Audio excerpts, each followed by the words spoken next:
ইরানের পরমাণু কর্মসূচি ও মধ্যপ্রাচ্যে প্রভাব বিস্তার নিয়ে নতুন কূটনৈতিক আলোচনার চেষ্টা করছে যুক্তরাষ্ট্র।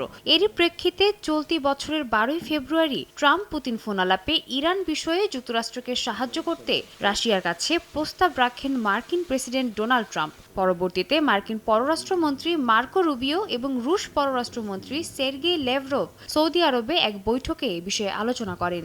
এ বিষয়ে ইরানকে অবগত করা হয়েছে বলে নিশ্চিত করেছেন সে দেশের পররাষ্ট্রমন্ত্রী আব্বাস আরাকচি।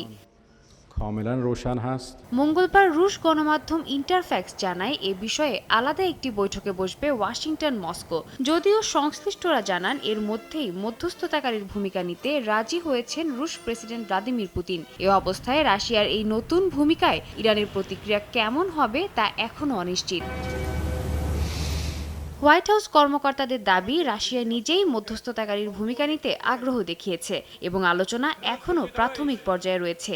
আর ক্রেমলিন মুখপাত্র দিমিত্রি পেসকভ বলেন রাশিয়া মনে করে যুক্তরাষ্ট্র ও ইরানের আলোচনার মাধ্যমে সমঝোতায় আসা উচিত। এজন্য সব ধরনের সাহায্য করতে প্রস্তুত মস্কো।